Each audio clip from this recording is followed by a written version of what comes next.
All right, welcome, welcome. If you're new here, I'm so glad you came to join us. I hope you find it to be a really good use of your time. Um, if you're returning, you've been here before, it's great to see your smiling faces here today.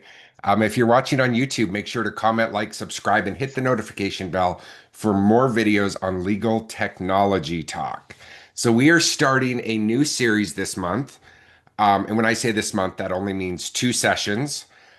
Just make sure to remember that starting today, all open coachings until after Labor Day are on the second and fourth Fridays of every month. We just minimize them just a little bit. So this is the second Friday, and then we'll do the fourth Friday in May. This is our new series this month, and I'm going to let Beth introduce the series and take it from here. Okay, so we are going to give you a recipe for an effective CRM system and an efficient CRM system as well. And talk about what actually makes that. And today we're going to talk a little bit about the ingredients and your ingredients for success. Um, the first of that is supporting the intake process. A great CRM, and of course, CRM is a client relationship management system, and the generally referring to the technology around that. So your Lawmatics, your Clios, your MyCase, those systems that support all of that. So in that, your intake process is your first interaction with a client.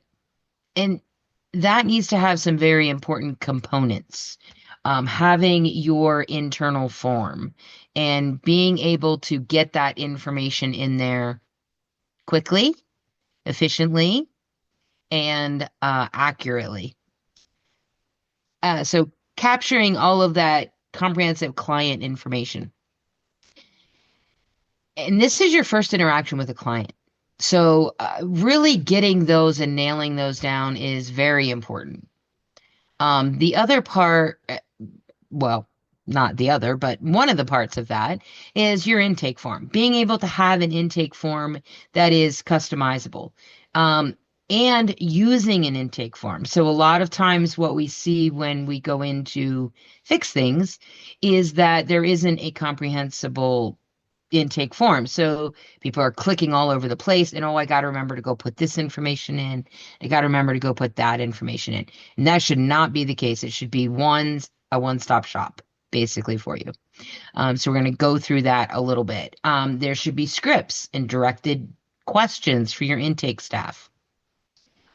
Here is a good example of this. So this person's calling for estate planning. This goes down and gets that information that applies to that. However, if someone calls in for a probate, first of all, it gives them a script and says, first, let me say we're sorry about your loss, and we'll do our best to help you navigate all legal parts of losing a loved one. Let's start by getting some information about your whatever they said they had lost, your parent, their whatever. And then you grab this decedent information and it grabs all of the information you can put in there. And you can add all kinds of customizations to this to make it say what you want it to say. And that is the point of that, is having those scripts and directed questions for your intake staff. Because even if someone is a little distracted, they should be able to jump on here and do this intake form with someone that's coming in without having to think about that a lot. So, the firm could be burning down around them, and this can guide them through having that conversation with that client and make them feel at ease. And having that ease of entry for the necessary information, not having to say, oh, they lost a loved one, and then needing to go somewhere else to put in a note or to put in the information or whatever that implies. Should all be very easy to do.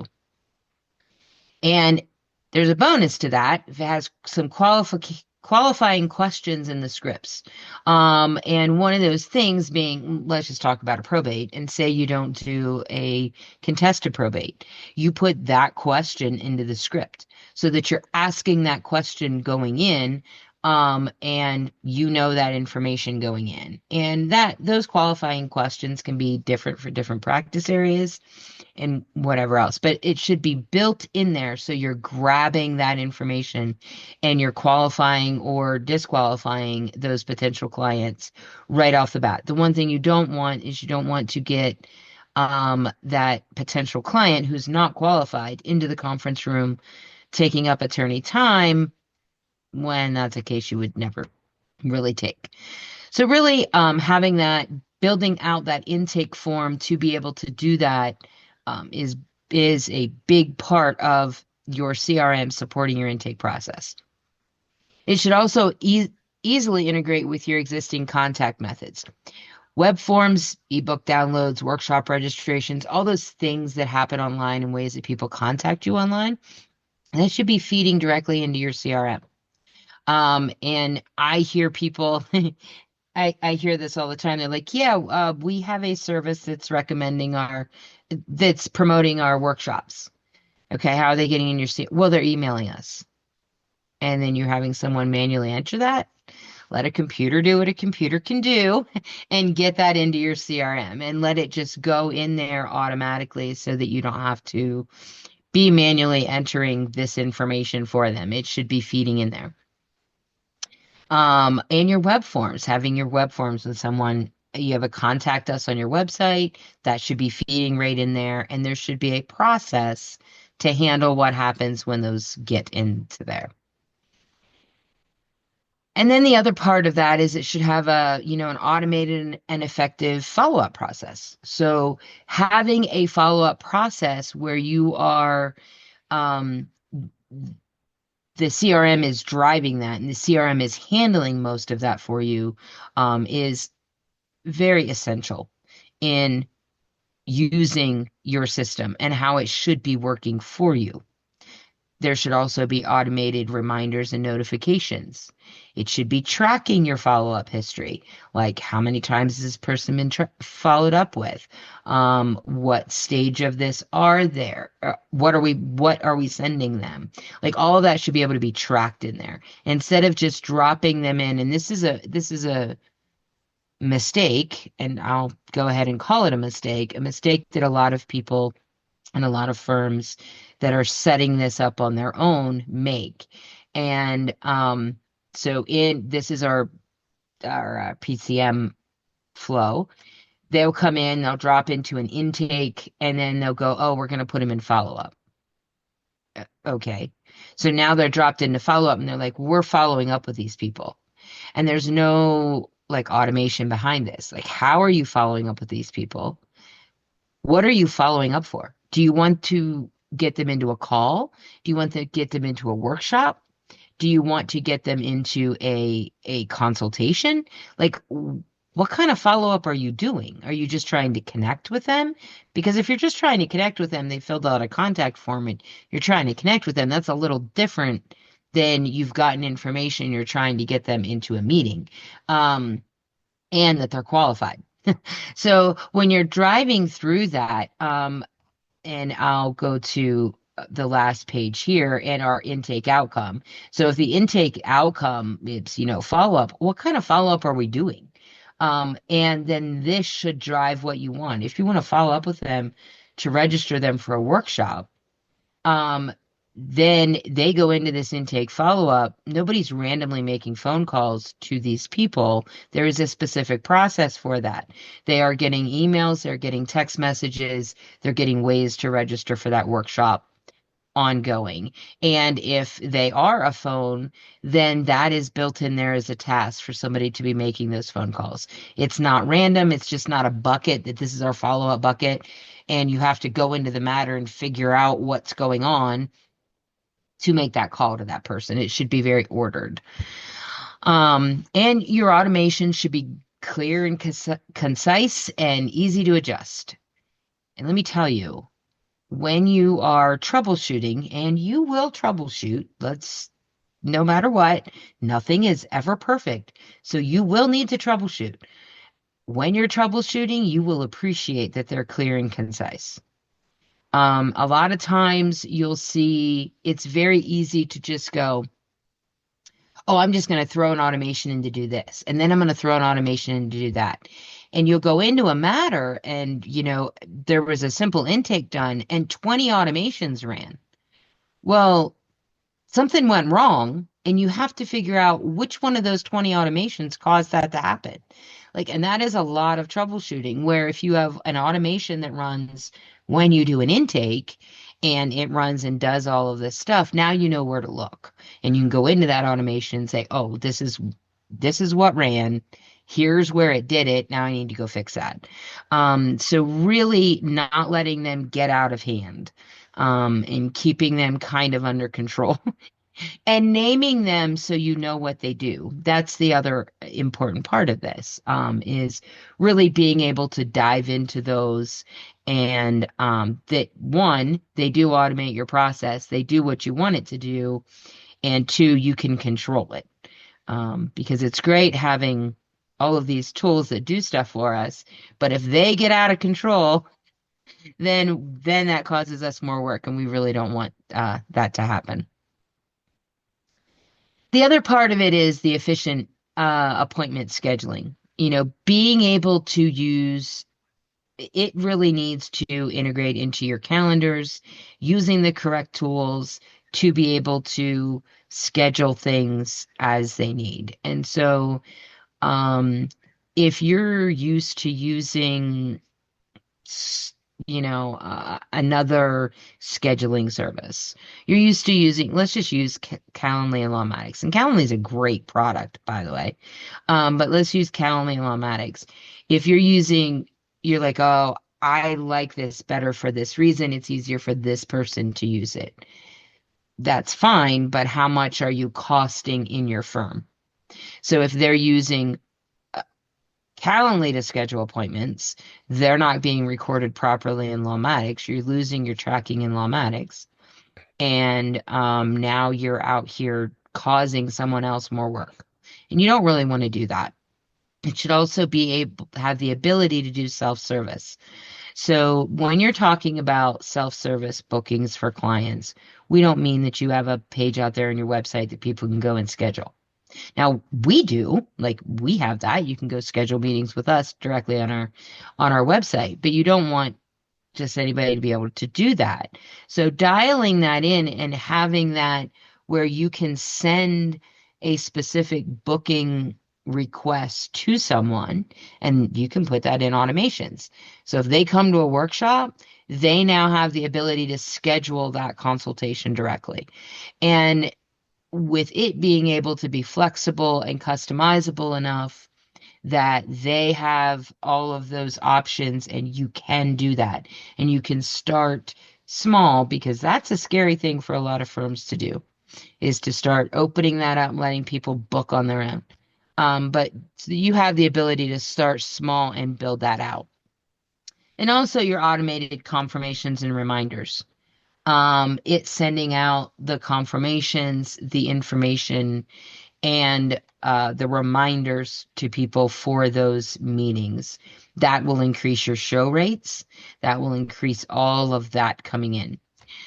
And also with that is to be able to send out things like your information, your client information sheets, whether that is a form that you want them to fill out, a digital form, a PDF form, whatever that is, having that automated to send out and record when that comes back in.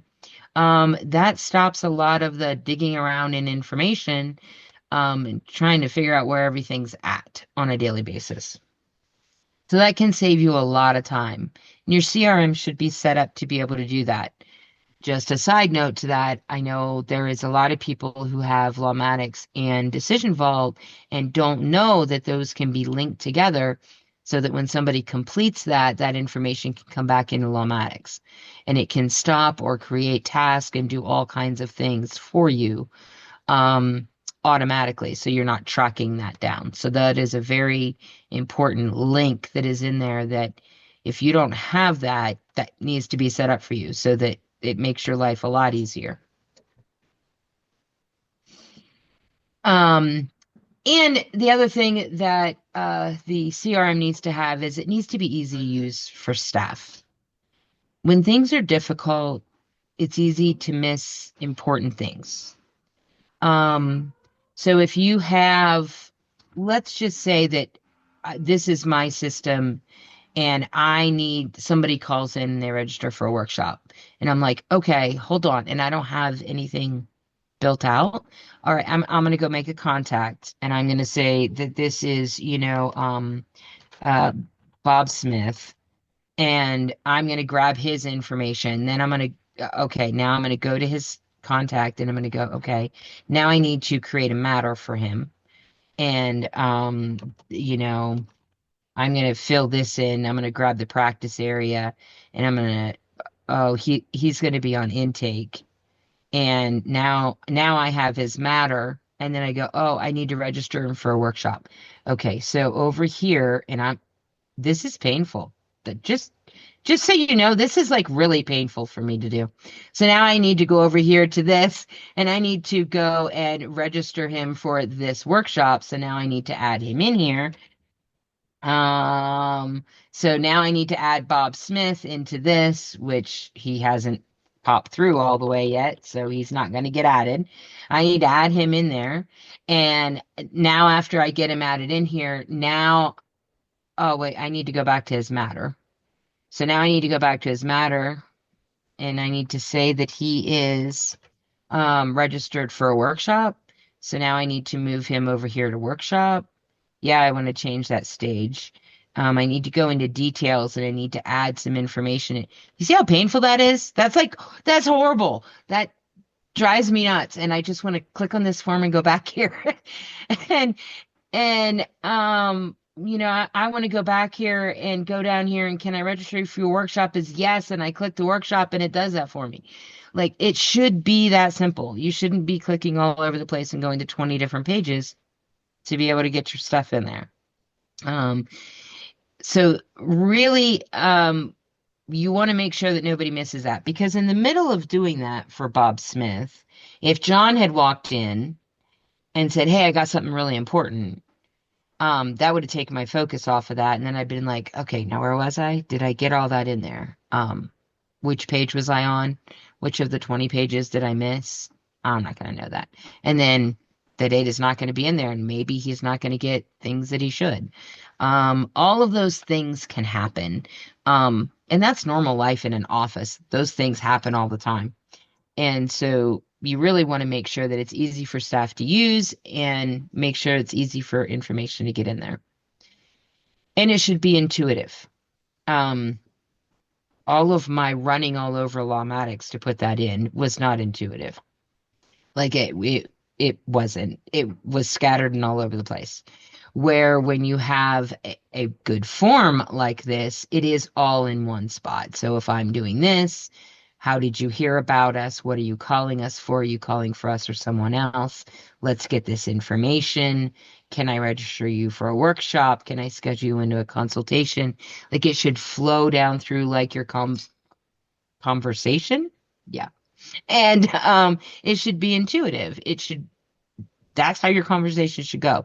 And you should be able to adjust this to how your conversations go, um, and build it out the way you need it. And the other part of that is having training and support resources for staff. And also listening to staff. That's very important. I will always preach that. But being able to um, have them know how to navigate this and be able to see this because it's very important to know what this does and for them to know what this does, being able to have that training available to them. One of the things that I really like that Lawmatics has done is it has put these question marks all over the place that'll give you really quick information that'll tell you what this is about to do or what that information is going to or different things like that. So really having that and first of all, having staff know what those little question marks are and that they can go to that and get some more information, that's all very important as well. So the other thing is the ability to report the stuff you find important. And it's not just reporting. A lot of this goes into the navigation part of it as well. So let's go back to our pipeline. Um, Pipelines are the one area that we see a lot of things not as efficient as they should be. There are a couple things in pipelines. uh, Pipelines can do all sorts of things for you, and there's a couple things that really you want to be able to see in a pipeline. You want to be able to look at your pipeline and say, these are the people in my follow-up. Now, ours are color coded. So all of the yellows are follow-up stages. People in those are being followed up for whatever reason. All of the purples, those are appointments that are scheduled. Those are things that they're scheduled into. So workshops, consultations are scheduled into them. Grays are internal. It's stuff that's happening internally with that matter.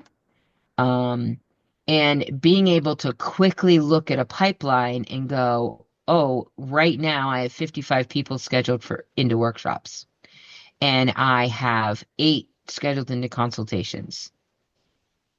Here's what I see a lot of firms have done, and a lot of things have been done in the past, and I want to warn you kind of away from that a little bit, is that they will have a different pipeline for each practice area in their intake process, and also maybe for each, not only practice area, but if you come in through a workshop, you're on this pipeline.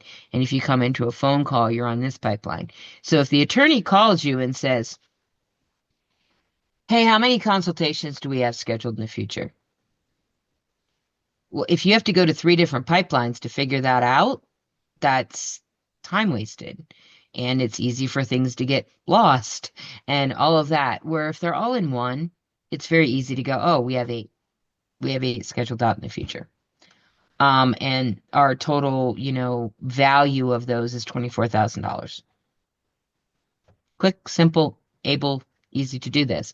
These tools are here, and if your pipelines are set up properly, you can use that. How many do we have in a workshop? This is here. The other thing is anyone who's registering for a workshop should have a matter. Um, you should be following up with them.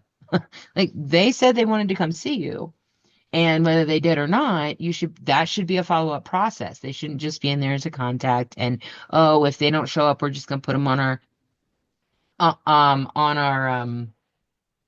email list, and they'll get our newsletter, and then they can register for one.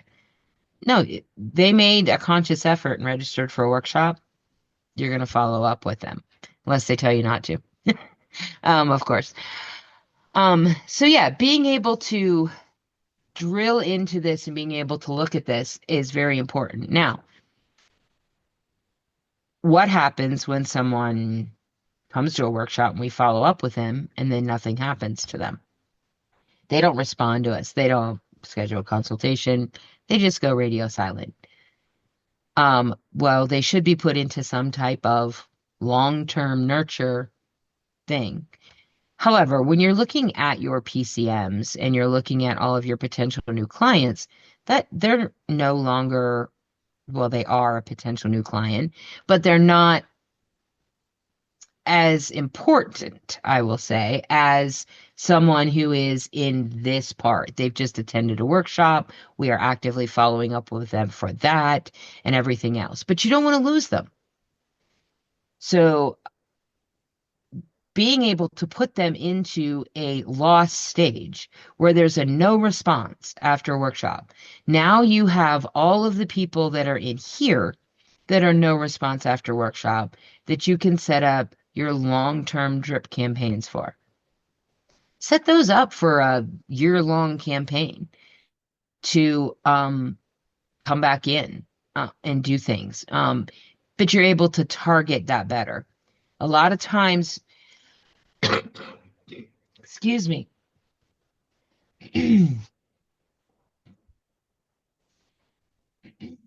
Sorry. A lot of times when you go and you have just a bucket that is a long-term nurture,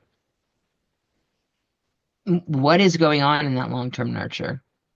Like it's just a bucket. You've put everybody in there, whether they had come to a workshop, whether they did a phone call with an attorney, whether they did a consultation with an attorney, they're all getting that same email, and you really don't have a lot of breaking out, and you really can't see what you can do with that. So, um, your lost is serves two purposes. One, the people that are really lost, people that you referred out for whatever reason, and the clients that you refused and the ones you had a conflict with. Those are not ones they're not long-term nurture. But these are lost temporarily, possibly. And these no responses, these you can do very targeted long-term nurture campaigns for them instead of just dropping them into a bucket and everybody gets the same information in that long-term nurture.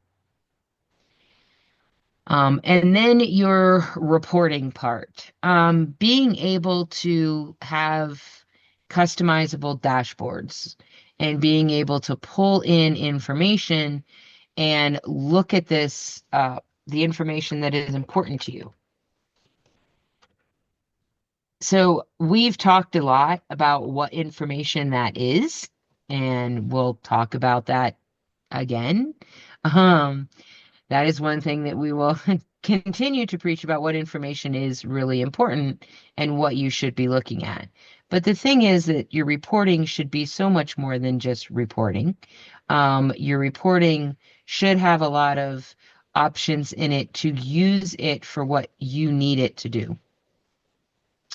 And so when we're talking about being able to go in and look at your summary and say, here's where they're at, these 81 initial contacts, what happened to them, here's where they all are, here's their statuses, and here's where they came from, and without being able to go, or without needing to rather go into each individual matter and do that.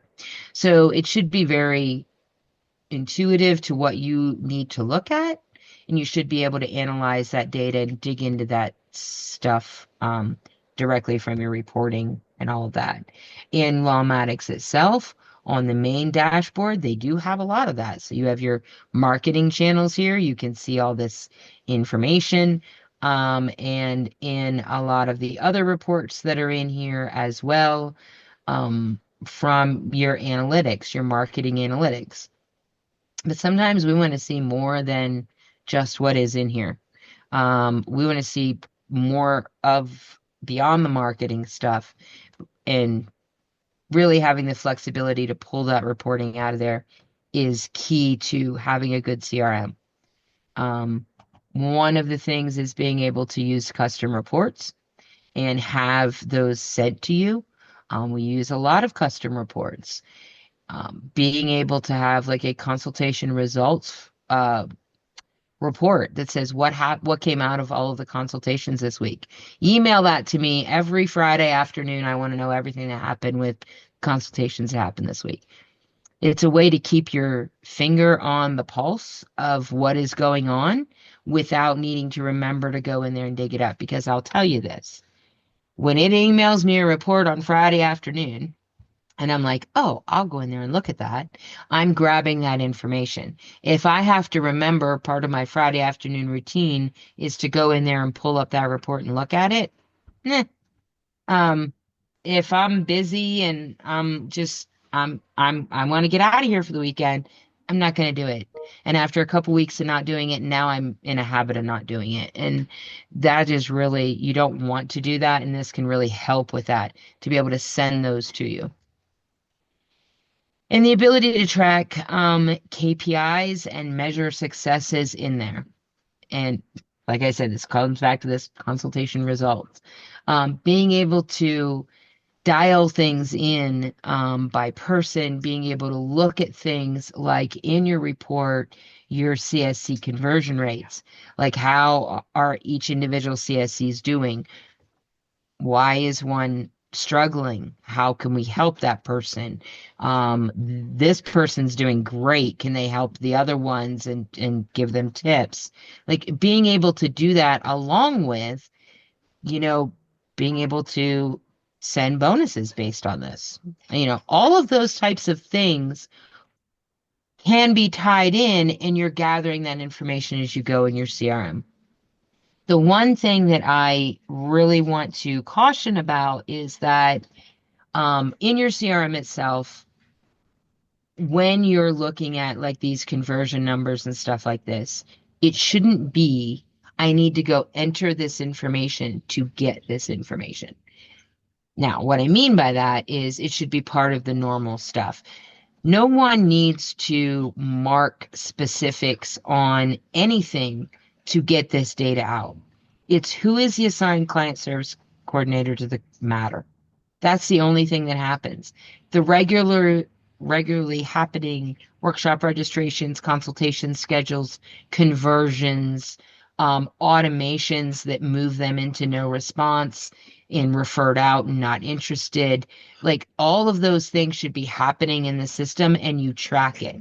You shouldn't need to go and say, this, I need to mark this so I get this report. It should be native coming out of there.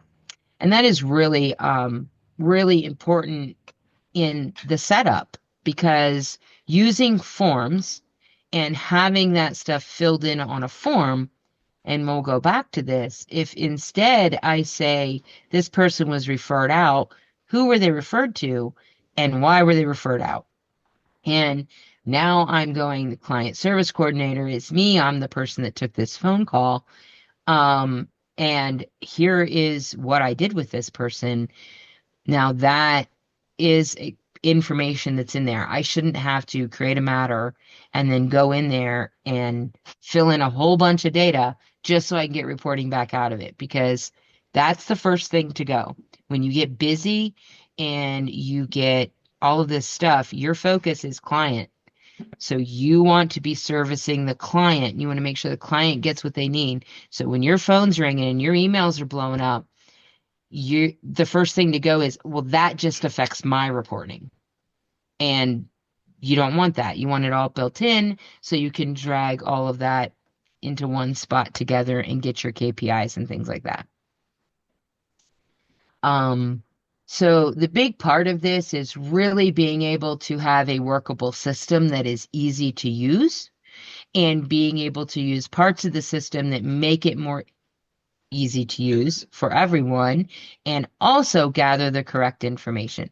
So it's really looking at that big picture of all of that and seeing where you want to be and how to get there and making your daily life easier so you're not jumping all over the place to do stuff. And this really, like most of us now, we all have fast internet. So when we click on something, it's right there. And I think because of that, we've kind of gone away from the let's try to get everything down because you can just click on it and it just goes. Where before, when our internet wasn't as fast and we had to wait a second, we were like, no, let's make this a little more efficient. Now we're like, yeah, we can just click it. But each of those clicks add up. So if you're clicking 20 different places to put data in, yeah, that adds up. And that can be minutes a day or it can add up to hours in a week and weeks in a year, and it just keeps going. Yeah. So really these components can and maximizing these components can contribute to that client experience, your business success, and all of those things that your goals are surrounding and get you to where you want to be. John, I know you have thoughts, so I do, because I'm very, very passionate about CRMs because that's the beginning stage of getting a client in the process. And I'm very, very passionate about intakes and watching people succeed in their intake process to efficiently get people through. So yes, I have some comments. So the first one is whenever Beth's talking about pipelines, and whenever we take a look at someone's system, I don't know about Beth, but the very first thing I click on is their pipeline because I can instantly see the quality or lack of quality in their intake process and their CRM, and we now have a baseline of where to start. It's the immediate indicator when I take a look at a pipeline. Um, so that's why it is so important. Another one that I just want to comment on is we show Lawmatics on here and we really preach it because we're consultants of them as well as for other ones. But we really show Lawmatics because we want to show you what you should be able to do in a CRM. And because this has the most automations and all of that, that's why we show Lawmatics. Because if your CRM isn't doing that, we encourage you call us to see how we can help you get to this level in your current CRM or coming to a more powerful CRM. That is why we show Lawmatics the most because it has the most features to show you what a CRM should be able to do. Another one is we talk about automation. I do want to address that paper intake is okay in some circumstances. Most CRMs have some type of form feature. Use it. Same with scheduling. Most have some type of CRM appointment scheduling. Use it. If you have to use a paper intake or are just starting a proper intake form, that's okay. Beth, can you just talk for a second about a proper and efficient paper intake form as well? And I know it's not ideal, but some people listening might just be dipping their toes into a proper intake form and developing that Mhm. in their intake process. So, can you talk about that if they do start off with a paper, that's where they're still at? Right. So if you're starting out with a paper, you really need to um it needs to be comprehensive. It shouldn't be what is this client's name? What did I schedule them for? And a blank spot for your notes. Um, really getting into having a script for that.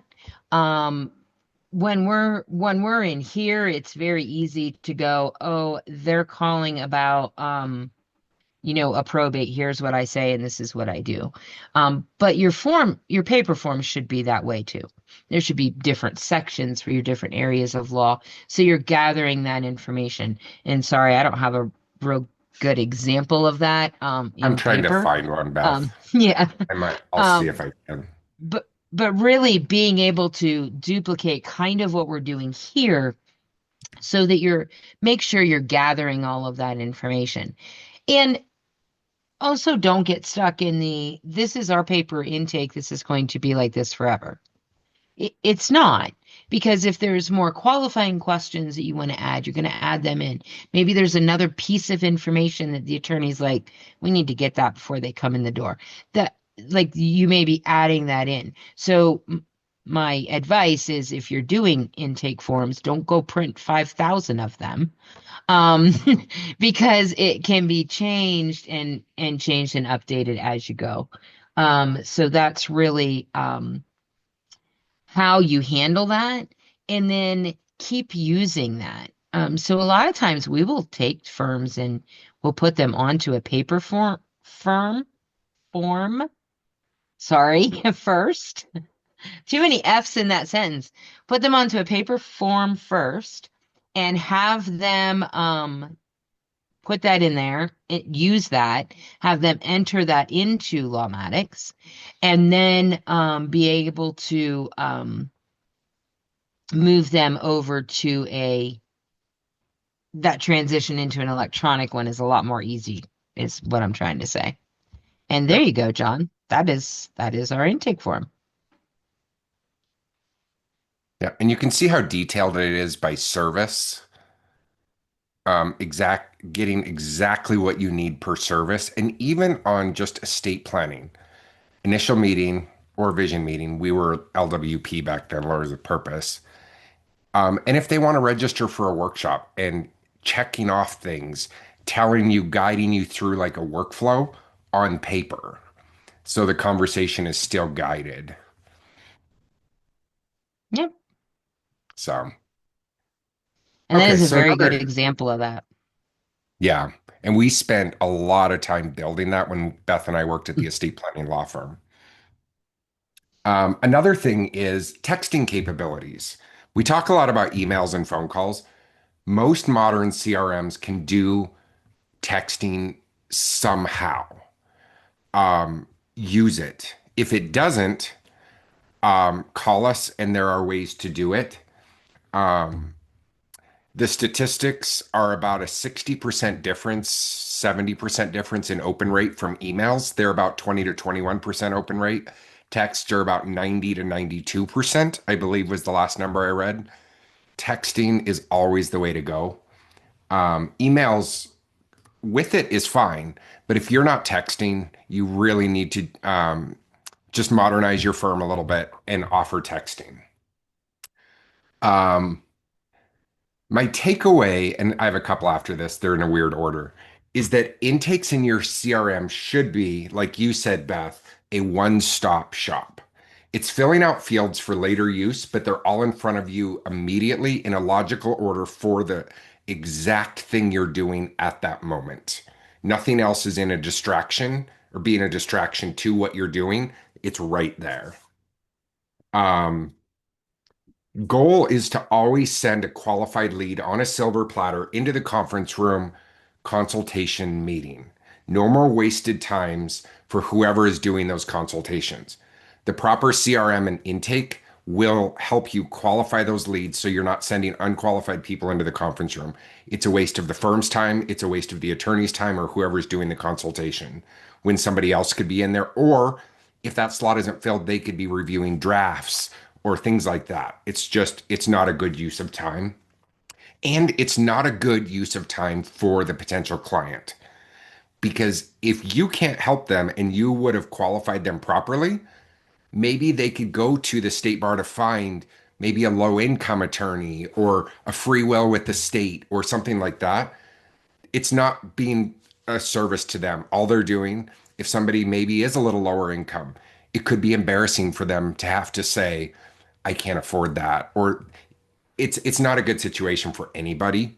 So really make sure you have your qualifying questions in there, like Beth talked about. A CRM is the hub of your tech ecosystem in your law firm. You may have different platforms and services, but they should all talk to the hub. That's your CRM, including your website. A bonus is if your CRM can feed to your website and feed different information. That's a bonus, but a mandatory should be you are getting information from your website driving leads into your CRM. Using your CRM for drip campaigns. Yeah, I know there's MailChimp. I know there's Active Campaign, Constant Contact. There's a million different ones. Maybe 999,999. Maybe not a million. But having that available just directly within your CRM, you have more control over the lists that it's sending to with using dynamic lists versus static lists. They're always going to update their themselves in the list versus you having to go manage those lists in like Active Campaign or whatnot, and then you're running basically two CRMs, and then it doesn't. It's not a good use of your time. Know your goal before you build your CRM logistics. If you don't know a goal, you are going to have a messy CRM. Your website is a driver to meet that goal. And like Chad said 2 weeks ago in talking about law firm websites, know what you want out of your CRM. And I'm going to give you your first one: excellent customer experience and service. Everything you develop should not compromise that. And then start working down the list before you ever build. If you don't know how to do that, call us, call us, call us, call us, call us. You can schedule right on our website, ettingertech.com. It's better to do it right the first time than to come back and try and correct it. And then the last thing is it's okay to insert phone calls into your automation processes if you're using automations. Like we say, oh, it's going to send 4 emails or 4 text or both. Um, but let your system, it's okay to have phone calls in there. Maybe you want an email, a phone call, an email, and a phone call, and then a final email. That's fine, but let your system feed you the information and what to do. You don't work for your CRM works for you. Because remember, this should be your silent employee. It's just telling you what you need to do all the time. You don't have to use your brain power and have your lists and this and that. It's just going to tell you what to do. and that's going to be an effective CRM. That's all I have, Beth. Okay. Okay. Are we ready to go into our Q&A? I think so. So I'm going to stop the Okay. recording and we're going to open Q&A.